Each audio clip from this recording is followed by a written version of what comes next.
Tout à l'heure, j'ai évoqué deux facteurs, les deux facteurs que l'on peut distinguer dans la délinquance, que le facteur, soit il est individuel, soit il est collectif. Bien sûr, collectif, c'est-à-dire ça touche la société. Donc le viol, au Comores, c'est... Tout dépend, je ne veux pas dire qu'il est courant. Aujourd'hui, avec l'avènement des médias, bien sûr, on peut affirmer ou les infirmer les actes de viol. Parce qu'on en parle, parce que les médias en parlent, parce que la justice peut-être est saisie, on peut en parler. Il faut déjà que la loi connaît des lois, connaît des textes légaux, parce que déjà, quand tout à l'heure j'ai cité la délinquance par rapport aux atteintes personnelles, quand j'ai cité la délinquance par rapport, disons, à la société, c'est que il faut supposer qu'il y ait des lois. Donc, et c'est là où je pense que c'est là où on faille. Une justice pas solide, une justice en tout cas qui n'est pas assez bien équipée, suppose bien sûr l'échec de ce qu'on fasse à ce combat contre le viol. Bon, j'ai été frappé d'un étonnement. Un étonnement, je dirais sociologique. Sociologique parce que j'ai été très étonné qu'aujourd'hui on connaît des viols au Comores.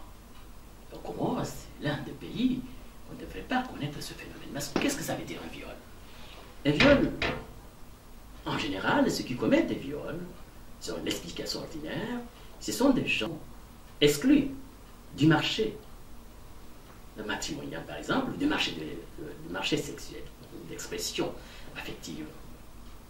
Dans une société comme la nôtre, qui connaît une liberté très forte de mœurs, liberté sexuelle, ce qui m'a étonné, comment se fait-il que dans une société comme celle-là, on connaît des gens qui aimeraient satisfaire le désir affectif par des moyens violents.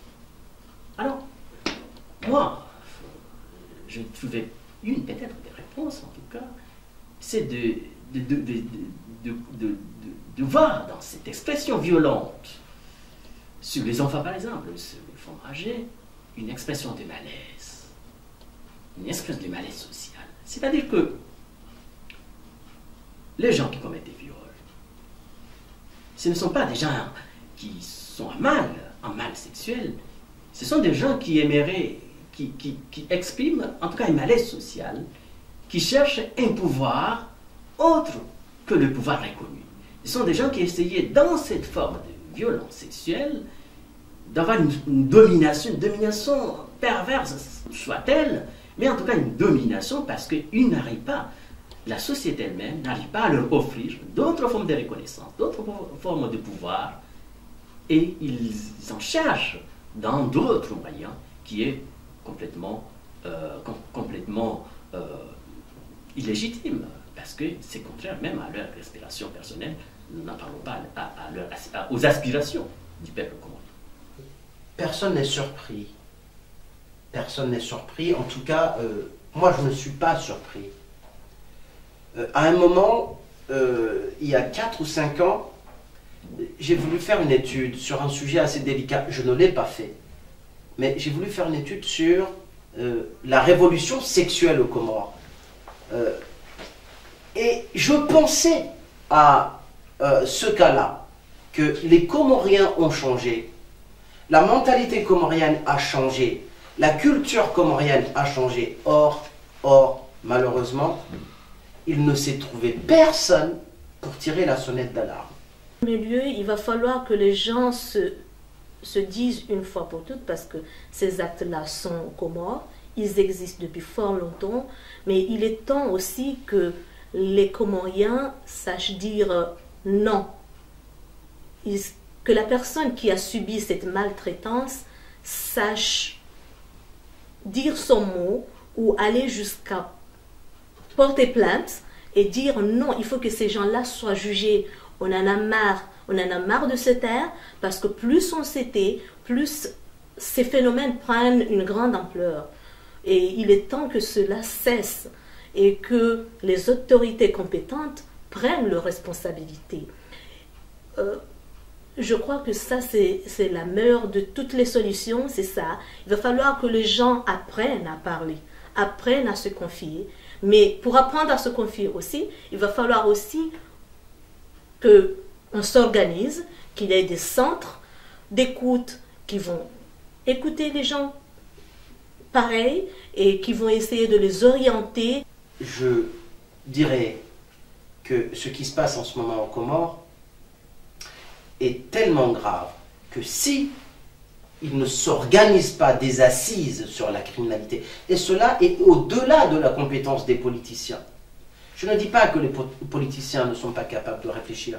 Absolument, s'ils sont arrivés à ces places-là, c'est qu'ils sont capables de réfléchir. Mais il y a d'autres personnes qui sont aptes à nous apporter des réponses par rapport à ces questions difficiles et ces temps difficiles. C'est faire appel aux... Il y a, en matière de sociologie, il y a 3 formes de solutions. Les gens qui essaient d'expliquer, de comprendre ce phénomène ont proposé 3 grandes lignes. La première des propositions pour essayer d'endiguer le phénomène criminel, c'est d'abord la neutralisation. Pour certains, pour sauver la société, pour sauvegarder la cohésion sociale, il faut neutraliser le délinquant. Il faut le mettre en prison. Voilà. Il faut l'isoler de la société. Il peut peut-être commettre des actes délinquants. D'ailleurs, le prison est le lieu de cristallisation, de professionnalisation. Le lieu où les petits délinquants deviennent des grands délinquants, où ils nouent des relations de confiance, des savoir-faire. Dans le prison, ça empire les choses. Donc, la neutralisation. La deuxième solution, c'est la dissuasion. Il faut dissuader tout candidat à la délinquance de ne pas devenir délinquant, parce que les profits deviendront moins importants que le coût à supporter. Comment? Soit soit la peine capitale, ou en augmentant les peines, les châtiments, la force des châtiments. Donc, dissuader.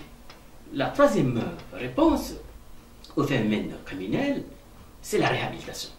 Il y en a qui expliquent non, il ne faut pas, non pas neutraliser uniquement, non pas dissuader, mais essayer de réhabiliter, de transformer le criminel en une autre personne, le rendre plus honnête, plus ouvert, plus sociable, plus respectueux aux règles sociales. Alors, tout le monde dit que c'est pour endiguer cette criminalité aux Comores, ou la montée des viols aux Comores, il faudrait renforcer les pouvoirs judiciaires, donner les moyens à la police. Je suis tout à fait d'accord, évidemment, qu'il faut donner, et ça, il n'y a même pas besoin d'avoir des viols pour que les policiers puissent disposer. J'ai lu dans un journal sur les Comores que la police nationale ne disposait que d'un seul véhicule, un 4x4, qui est tombé en panne.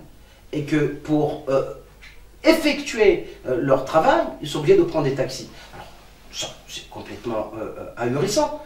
Pourquoi mettre les moyens financiers? J'ai vu hier d'ailleurs que des généraux soudanais sont arrivés aux Comores pour voir comment ils vont pouvoir aider l'AND. Mais je pense que l'ennemi des Comores n'est pas extérieur. L'ennemi des Comores est intérieur. D'abord renforcer la gendarmerie, la police, avant de renforcer la force armée, qui est tout à fait méritante, hein, vu ce qu'elle a fait il n'y a pas longtemps. Mais, nous avons un ennemi intérieur. Donc, la solution, certes, c'est de renforcer ces organes, mais surtout, organiser ces assises sur les Comores, sur la criminalité aux Comores. Et là-dessus, on va parler de notre culture. Et là-dessus, on va parler de notre identité. Et là-dessus, on va parler des mutations qui se déroulent, qui ont commencé à à être visible aux Comores depuis une trentaine d'années. Et je pense que la solution est dans la réflexion de cette vision des Comores de demain, mais non pas dans le fait de faire venir des chiens policiers. Il est aussi temps que le gouvernement réfléchisse un peu à une décentralisation de tout ce qui est administratif.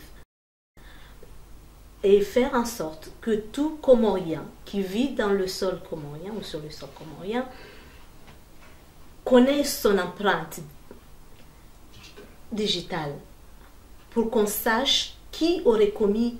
En fait, les Comores, ce sont des petites îles. C'est inimaginable tout ce qui arrive aux Comores. Ça veut dire que nous, en tant que Comoriens, on n'a pas prévenu cela. Il va falloir aujourd'hui prendre nos dispositions et décentraliser tout cela dans les préfectures, dans les différentes préfectures, et que chaque personne qui vit dans ces préfectures soit connue. C'est-à-dire que ces empreintes digitales soient présentes et transférées dans les frontières. Il n'y a pas plusieurs frontières aux Comores, bien sûr. Ils soient transférés dans les différentes îles, dans les frontières, pour qu'on sache exactement ce qui se passe. Si l'enfant atteint l'âge de 15 ans ou 17 ans et qui n'a pas d'empreinte digitale, et comment on va savoir ça? Maintenant, la seconde chose, c'est avoir un contrôle au niveau des gens qui rentrent et qui sortent aux Comores. Ce sont des îles, comme je l'ai dit, un petit pays. On est capable de contrôler un peu les gens, les flux des gens qui rentrent et qui sortent. Le laisser-aller, en fait. Laisser-aller, on dit, oh, ben, c'est un pays qui est en paix, c'est un pays où les gens sont accueillants. Oui, on accepte, mais on n'est pas d'accord que ces gens-là ne soient pas contrôlés comme il faut. Il va falloir que les responsables travaillent comme il faut, en fait. Là, je ne reproche pas des gens comme s'ils ne travaillent pas, mais il va falloir qu'ils donnent un peu d'avantage. Il y a, en matière de sociologie, il y a 3 formes de solutions. Les gens qui essaient d'expliquer, de comprendre ce phénomène ont proposé 3 grandes lignes.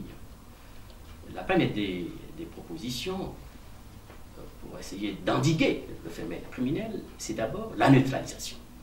Pour certains, pour sauver la société, pour sauvegarder la cohésion sociale, il faut neutraliser le délinquant.